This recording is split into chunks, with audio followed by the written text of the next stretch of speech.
Another night filled with glowing lights and shining chandeliers befell upon Hwaeun. Yet her life was nothing but a void filled with darkness. In the luxurious hall filled with wealthy and important people, Hwaeun felt invisible. Just work and then disappear.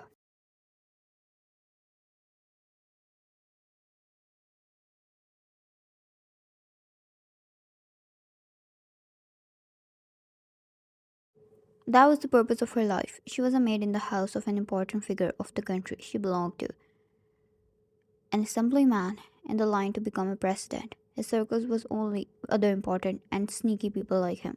Wine hated each and every.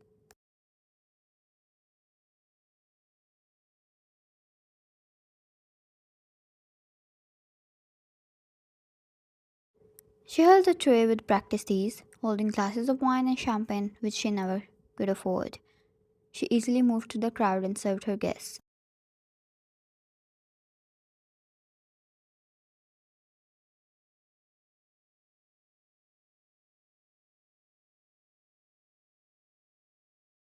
Her maid uniform hid her past injuries and scars well. They were like faded memories etched into her skin, marks of her mistakes and of his cruelty. Assemblyman Min had always found pleasure in breaking what didn't fight back.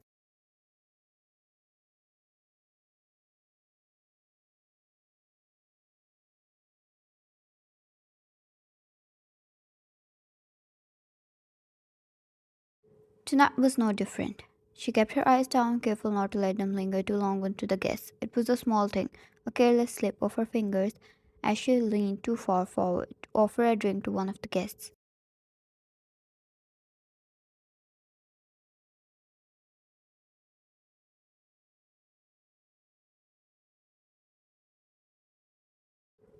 A glass fell, tumbling in slow motion before it shattered on the marble floor with a sharp, echoing crack. The room went still. She felt the weight of every gaze shift to her, the hush of silk dresses brushing against the floor.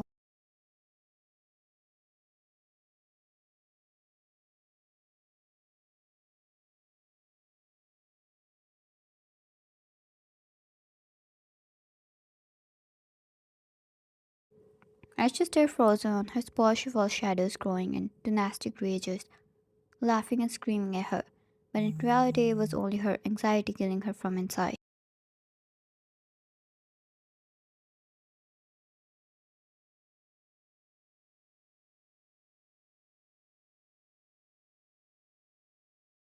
Min's head turned slowly, a predatory smile on his lips as he stepped forward. Oh, he was enjoying this as much as he hated imperfections.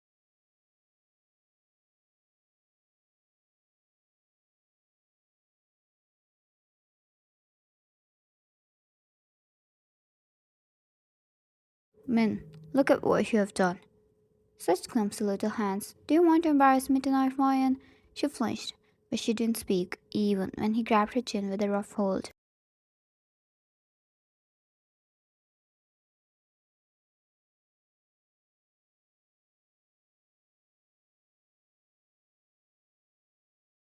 No matter how many times she went through this, she could never get used to the abuse and humiliation. That's exactly what Min loved. Seeing her scared. Min smiled widened and he let his hand drop with a sudden slap against her cheek.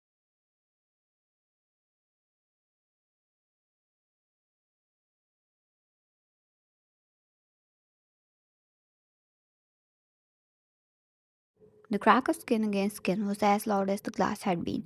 The guests watched with expressions that were carefully, politely, clearly, hiding how much they loved such drama. No one dared to interfere. No one ever did.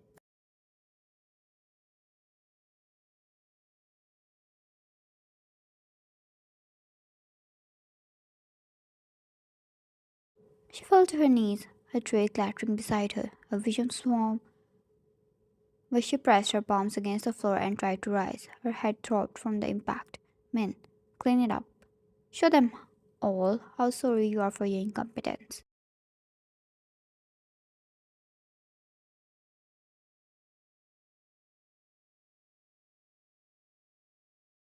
She reached for the broken glass with shaking hands. The shards bit into her skin, small red beads of blood welling up. But she kept working. She could feel their eyes on her.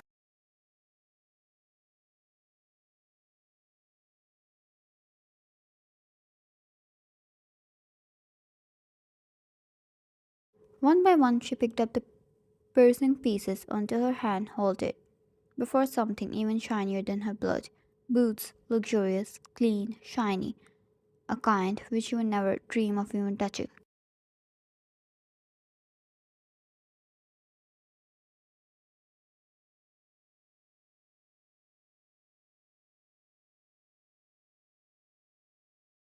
Whoever it was going to get hurt by the glass. Regardless of what she was going through, she looked up immediately to warn the person, but her voice got stuck in her throat.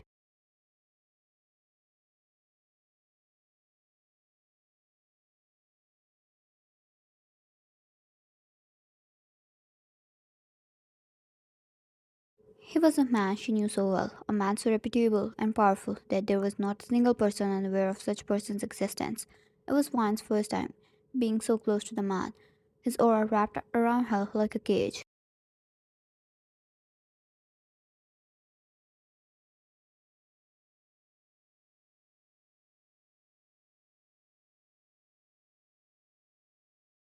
For a moment, the world felt like it stopped.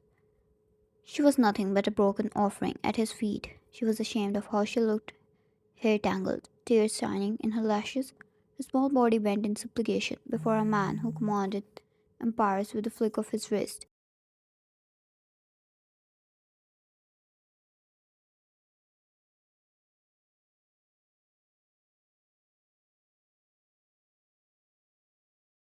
Two opposite words collided. A porcelain doll that the world meant to break on her knees before the entity who ignited flames in his wake.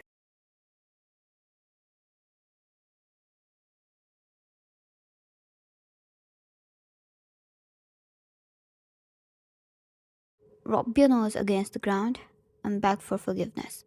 One command, calm, yet a voice so deep and filled with authority one felt shivers run down her spine. Once more, if the command was directed towards her, she would have gone insane only by the intensity.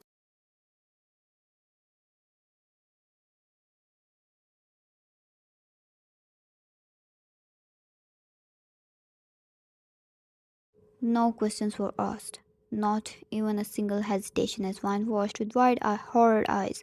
Min fell on his knees, then pushed his face against the ground. Min, forgive me. Wine.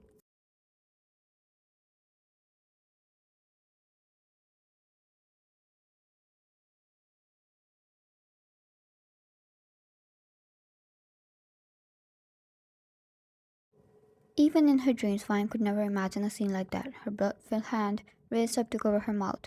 An assemblyman who nearly ruled the country, a man so powerful yet he asked not a single question.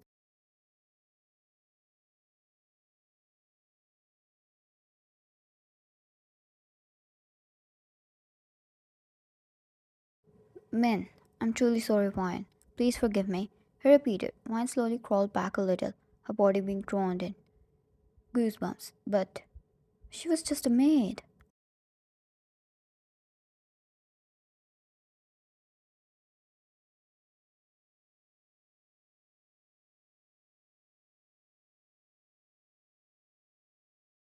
She raised her eyes back to Jungkook. Exactly how powerful was he? So close, yet he felt so far away. Could she touch him if she reached her hand out?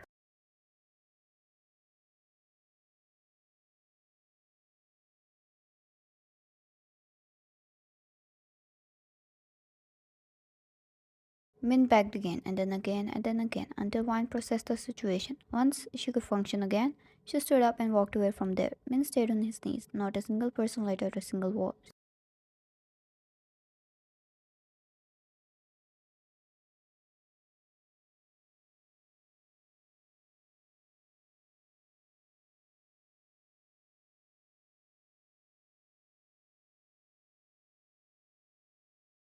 It was after 15 minutes when Wine was sitting in the garden, a woman beside her treating her injured hand. There was a young man as well dressed in a guard uniform. Wine never received such treatment before, and her only question was,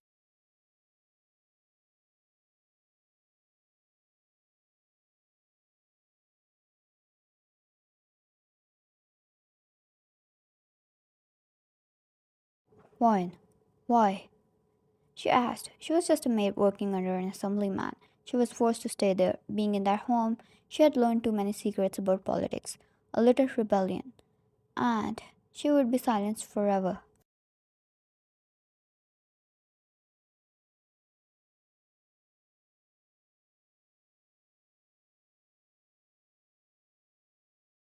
Nick, don't ask me that. I can never understand him, but I would have done the same thing for such a pretty lady. He leaned forward a little, one hand behind his head, other in front of him over his chest.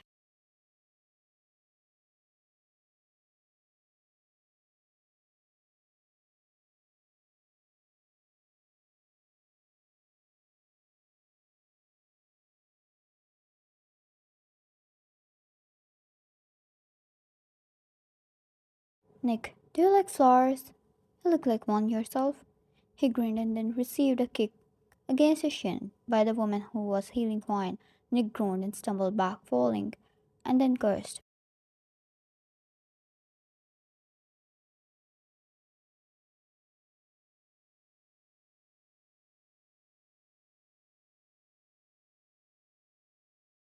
Ella, do you have a death wish?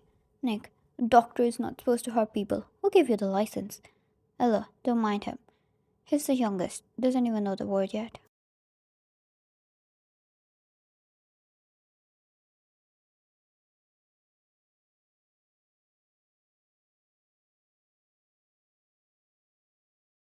Nick got offended. He pointed at Ella to curse, but both of them stopped when they heard a voice so soft, soothing, and angelic.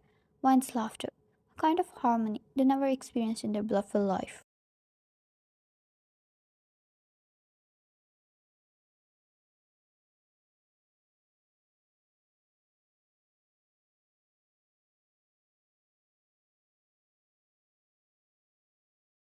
Wine, you guys are fun. Ella and Nick looked at each other, then back at Wine. Nick, see? I told you. She likes me.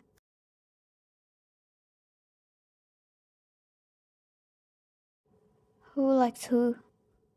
The atmosphere shifted once again when the exact man from before stepped out of the venue. Their boss, the very man who brought respect to her.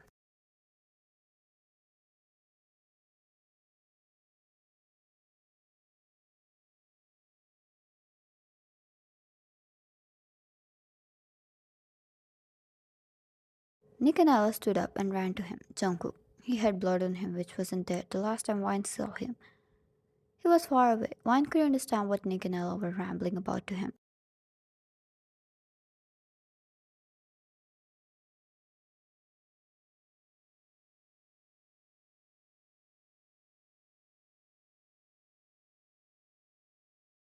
But his eyes were on her. They held her ground.